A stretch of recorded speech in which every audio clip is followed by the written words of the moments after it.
నందీశ్వరుడు కేవలము శివుణ్ణి చూస్తాడని మీరు అనుకుంటున్నారేమో, తప్పు.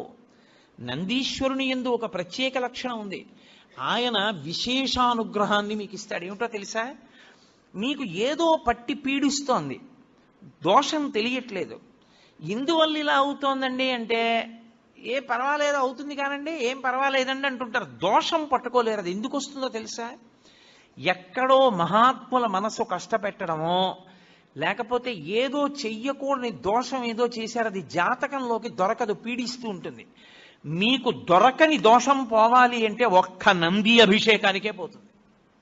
అది ఎప్పుడో తెలుసా? ఎప్పుడు పడితే అప్పుడు చేయడానికి వీల్లేదు. త్రయోదశి నాటి సాయంకాలం శివాలయంలో శివలింగానికి పొద్దున్న అభిషేకం అయిపోతుంది కాబట్టి అలంకారం చేసేసి రుద్రాధ్యాయంతో నందీశ్వరుడికి అభిషేకం చేస్తారు.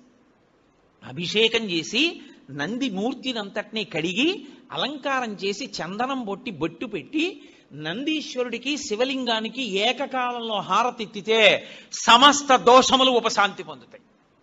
ఒక్క త్రయోదశి నాడే. ఇక ఇంకొక రోజు లేదు దానికి. దోష నివారణార్థం చేసేటటువంటి అభిషేకం నందీశ్వరుడికి ఉంది ప్రదోష వేళలో. జాతకంలో వచ్చేటటువంటి అంత గొప్ప గొప్ప దోషాల్ని కూడా నివృత్తి చెయ్యగలిగిన శక్తి ఎక్కడ పటమరిస్తుందంటే శివాలయంలో పటమరిస్తుంది. అందుకే త్రయోదశి అభిషేకము అంటారు. దానికి నంది దగ్గర బయలుదేరి ప్రదక్షిణం చేసి నంది దగ్గరికి రావాలి. దానికి ఒక ప్రత్యేకమైన ప్రదక్షిణ విధానం ఉంటుంది. ఆ ప్రత్యేక ప్రదక్షిణ విధానంలో ప్రదక్షిణం చేసి మళ్ళీ నంది దగ్గరికి వస్తారు.